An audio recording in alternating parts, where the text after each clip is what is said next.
Salutare prieteni, sunt în Larga Jijia, comuna Movileni, la complex Delta Moldovei. Dacă vă place peștele, e un loc unde Radu, cel care administrează această locație, vă poate spune câteva detalii. Am primit o recomandare să vizitez complexul Delta Moldovei. Am ajuns, arată chiar bine, extrem de bine îngrijit.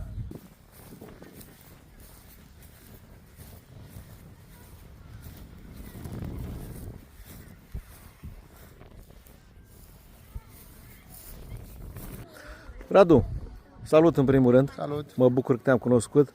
Bucur și eu. De când ai dezvoltat locația asta? De câți ani ai deschis? Ca și locație e deschisă de 4 ani. An de an încercăm să mai facem câte ceva, să mai aducem oamenii să vină, să vadă o zonă sălbatică, cât mai putem ține zona sălbatică aproape de Iași, la 25 de km de Iași. De 4 ani ne luptăm cu seceta, ne luptăm cu vântul, cu lipsa de ploaie. Dar cu peștele vă luptați? Cu peștele nu, peștele e prietenul nostru, îl creștem așa noi, îl producem aici și de aici îl dăm mai departe. Ce soiuri de pește găsește turistul aici? Crap, novac, știucă, câteodată și șalău, caras, un caras foarte bun. Șalău e mai greu de găsit pentru că este un pește foarte sensibil și greu de crescut. Dar Voi îl creșteți aici, cu ce îl hrăniți?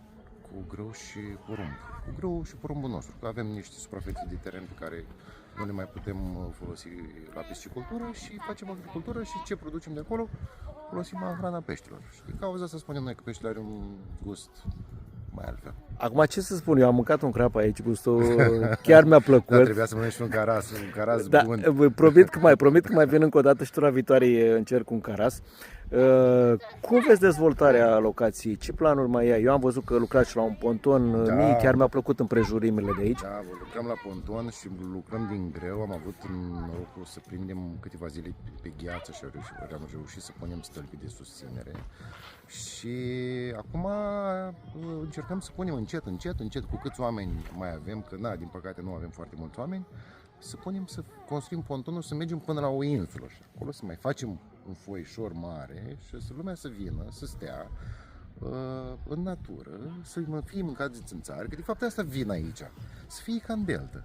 Ai apă, ai pește, ai o imagine, ai păsări și să stai acolo, să facă poze, să mănânce, să bea o bere, să bea un suc. Cazare oferi? Cazare, da. Momentan avem 12 camere. Vedem cum facem să mai facem încă 12 camere, să ne extindem. Pentru că, oamenii vin și doresc. Urmează terenul de tenis, cam într-o lună de zile. Plănuim că anul ăsta finalizăm și cu piscina, o piscinuță doar pentru cei cazați. Nu facem deschiderea la public pentru piscină, doar pentru cei cazați. Și astea ar fi planurile așa, pe termen scurt. Pe termen lung sunt așa de multe. Acum, din Moldova să pleci până la Delta e ceva distanță. Da. Eu zic pentru moldoveni, dacă au posibilitatea să încerci Delta Moldovei. Dar nu numai pentru moldoveni, pentru că suntem aproape. Acum s-au făcut și drumurile, nu mai este drumul stricat. Da, problema e într-adevăr cu ultimul kilometru, dar Da. nu știi, în zona unde Radu a amenajat, deja e totul pavat, înăuntru frumos. Păi da, să stăm noroi. Da, corect. Radu a făcut și un teren pentru copii super fain aici. Că dacă vreți într-adevăr să vă simțiți ca în natură, încercați și zona asta. Arată foarte bine. Radu, îți mulțumesc tare mult pentru drag. Informații și mult succes. Pe mine să mă vezi pe aici tura viitoare în Cercarasul. Chiar te rog, chiar este bun și e păcat să nu încerci. Corect. Așa tăiat și prăjit bine și cu mămăligă și cu usturoi alături, poate și cu un pahar de suc. Dacă e un par de divin, trebuie să stau peste noapte. Obligatoriu că o să-ți placă și cartea. Mulțumesc mult, Radu. Succes! Numai bine.